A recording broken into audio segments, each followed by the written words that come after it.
Something that endures. A Dhamma talk by Venerable Ajahn Anan. Consider this thing we call me, this body, made up of the four elements of earth, water, fire, and air. Whatever has the characteristic of hardness, such as bones, hair, nails, teeth, and skin, all of this is the earth element. The liquids in the body, the blood, this is the water element. That which helps to digest food and keep the body warm is the fire element.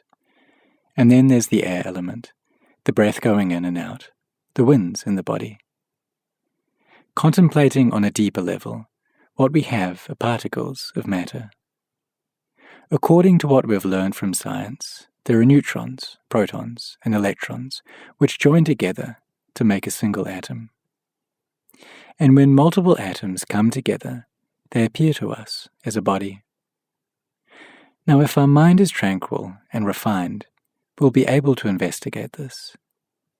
When we're able to divide the elemental properties in this way, we'll see the emptiness of this body. It's not a being, a person, or a self, simply a conglomeration of elements.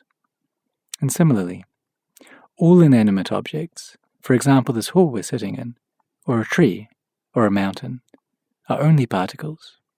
Broken down far enough, all there is to be found is emptiness. It's this characteristic of clustering together which obscures seeing the anatta in things. Anatta means not self. When various parts have gathered together and are viewed as a whole, we will see them as atta, as a self. This is when the sense of self arises.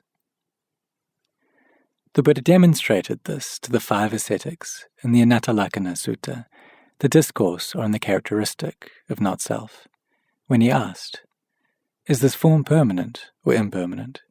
Feelings, perceptions, mental formations, consciousness, are they stable and lasting? In other words, are they likely to remain forever? No, Lord, answered the 5 ascetics. They're impermanent. In anything that's impermanent, that's subject to change, that cannot endure, is unsatisfactory, right? The 5 ascetics reflected and understood that anything which is subject to continuous change is dukkha. Dukkha means unable to endure. When something is unenduring, it's dukkha.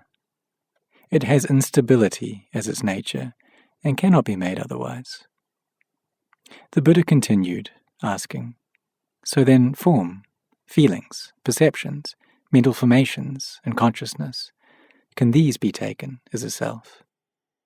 And the 5 ascetics, led by the Venerable Anya Kodanya, contemplated this and saw that they're not a self, because there is nothing there which will obey our commands. There's only arising, existing, and ceasing. When we see conventions as they really are, right here is where the mind will be able to attain to freedom from all forms of defilement. So you see, the essence of the Buddha's teaching is to bring about the arising of wisdom within us. Ajahn taught that which will give rise to wisdom are just these themes of impermanence, unsatisfactoriness, and not self. We need to investigate those things which we're attaching to as me and myself, to allow us to see that they are in fact not a self. Form, feelings, perceptions, mental formations, and consciousness. We attach to these as me or mine, as beings, people, or selves, supposing that we are this or that, wanting to be this or that, on and on, to no end. But if we can see the self as not self, it can be said that we have seen the true self. Or this could be called seeing the Dhamma, which is the same as seeing the Buddha. Some monks who stayed close to the Buddha, even if they were to hold on to his robe, still didn't see the Tathagata, the Buddha said. All they saw was the physical body, the grouping of earth, water, fire, and air, but they couldn't see the real Buddha. To see the real Buddha, one must see the Dhamma. As we come to see the Buddha, to see the truth or the Dhamma, the defilements would decrease naturally.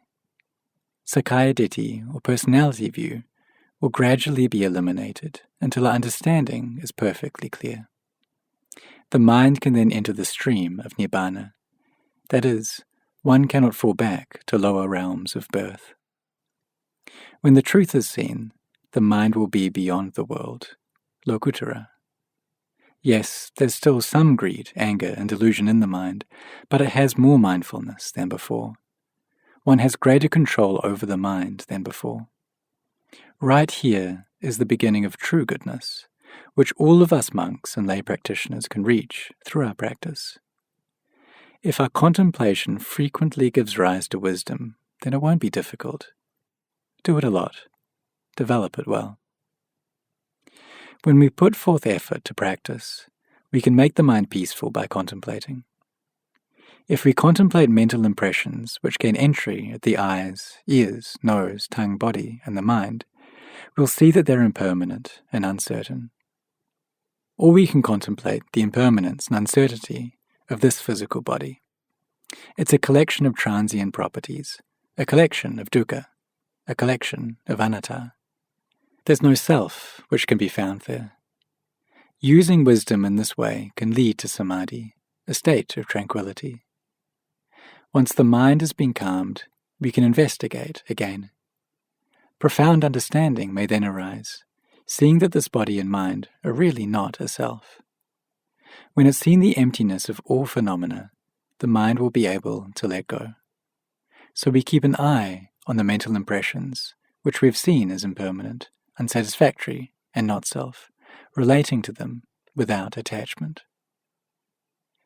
In the Zen tradition, they teach this with the simile of a mirror covered in fine particles of dust. Equipped with mindfulness, we apply ourselves to steady wiping it clean. But later on, by contemplating the mirror, or the mind, that is, we see that there's no self there at all. So we let go completely. If there's no mirror, there's nothing for the dust to attach to. In the same way, when we see that the mind is not us, what's there for the mental impressions to stick to? It's anatta. This is how it's done. When we've progressed on the path, then we can one day arrive at the core of the Buddha's teachings. So keep on practicing. Practice in order to see conventional reality as it actually is. Ajahn Chah would often give the following example. We can take a glass and call it Keo Nam in Thai. In the Pali language, we would refer to it differently. In Chinese, in Hindi, in English, it's called something different still. Because actually, there is no glass. It's just elements that humans have brought together in a certain way to produce this thing. If the elements are pulled apart again, then it isn't there. It's empty. This is what's meant by convention. But we firmly cling to these things as if they are real. If somebody calls the glass a chamber pot, it disturbs us.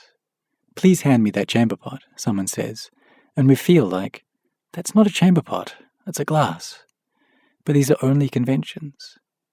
If we really contemplate these things, the heart will be released. We will realize that until now, we had never fully understood the truth.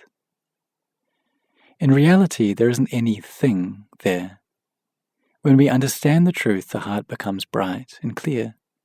It's as if the heart, fooled by conventions for so long, has been turned upright.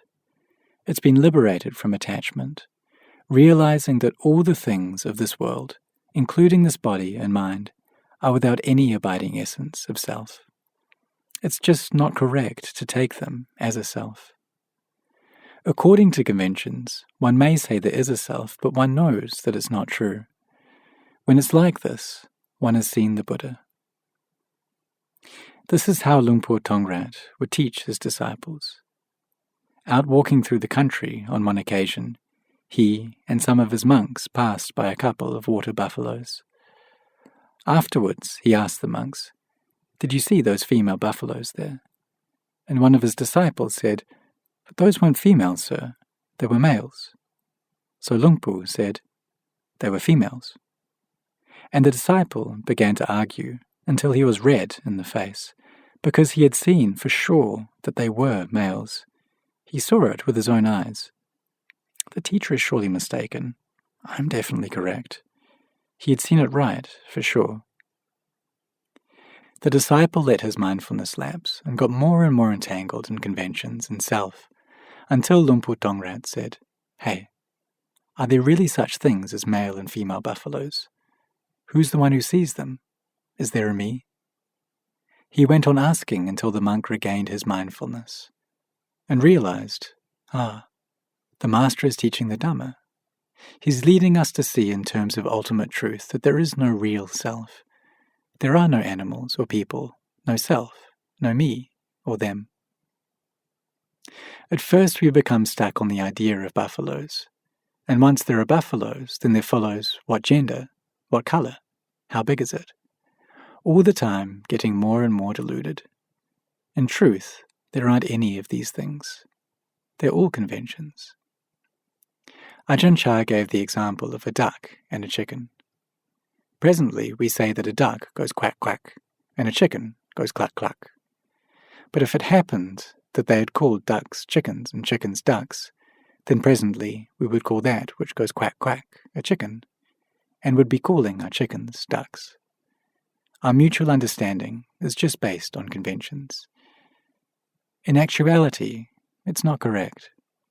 These are simply labels which we have come to use when referring to things, but the mind takes these conventions to be real and clings to them as such, that there are animals and people and selves. Attachment is born, which is the cause for the arising of suffering. We need to really investigate this. When you allow the heart to see the truth, it can then arrive at emptiness. Lead the heart to see that everything is empty. The Buddha said, Mogaraja, look on the world as empty, and Death's King will not be able to find you. Death's King here is dukkha, and if we view the world in this way, it won't reach us. Please contemplate this and practice so as to see the conventions and supposition in all material things. These things are impermanent, unsatisfactory, and without self, constantly deteriorating and breaking apart. Like this meditation hall, which we've just expanded, it's all finished and ready for use, and it's already breaking down. Since we can't see this yet with our eyes, we need to use our internal eye, the heart. Through contemplating this, we can see that these particles of matter have come together temporarily and are deteriorating all the time. Our experiences of feeling, perception, thinking, and consciousness arise, remain for a while, and then cease. They're not who we are. For the eye to see objects, there must be light.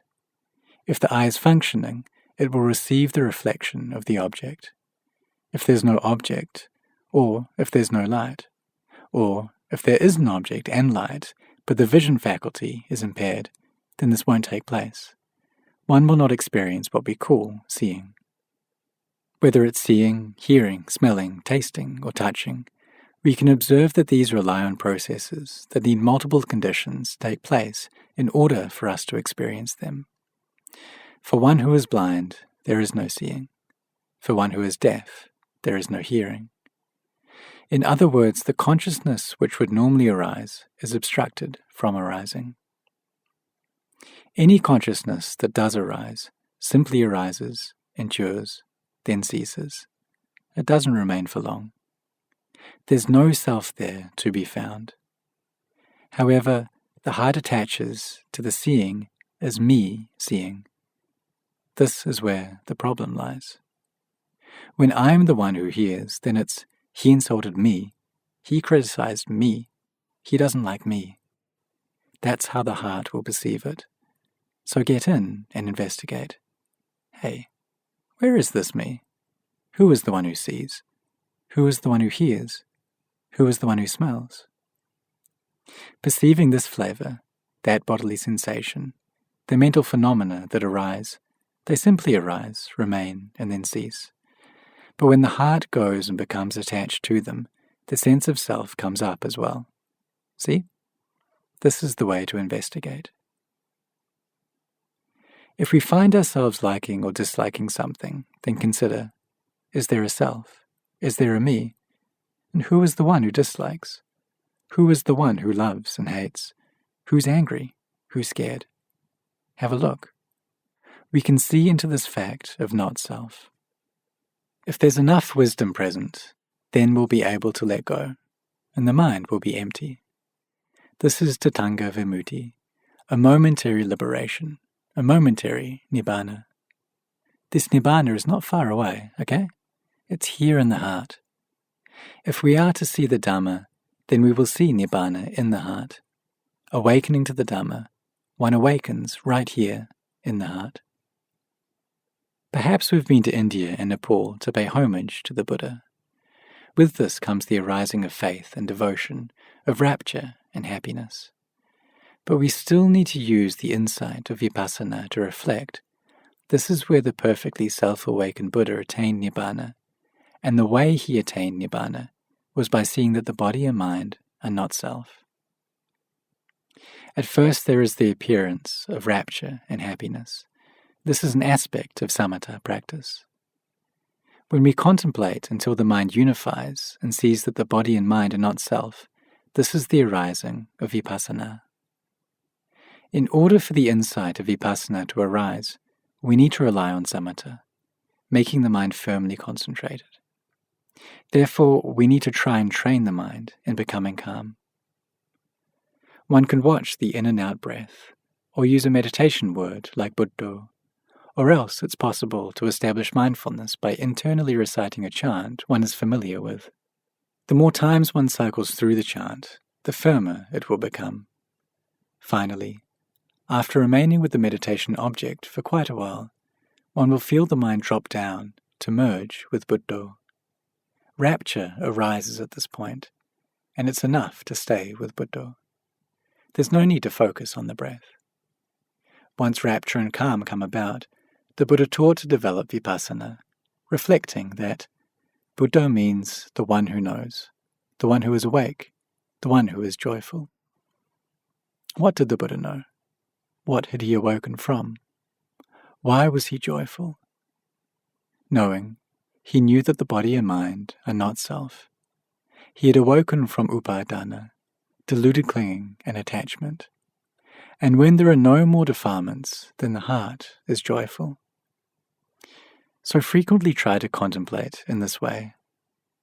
But if the investigation doesn't bring clear seeing, then it's essential to let the mind settle first in a state of concentration.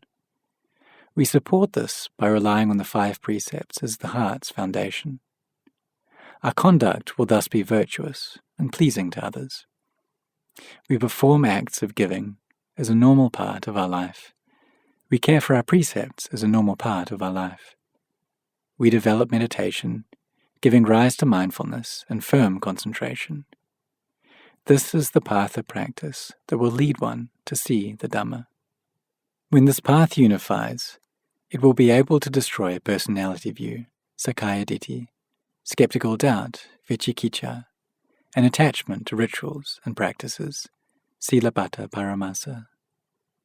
This attaining to sotapanna, stream entry, it isn't something difficult. We just need to understand that all things in this world are conventions. There's no self in any of it.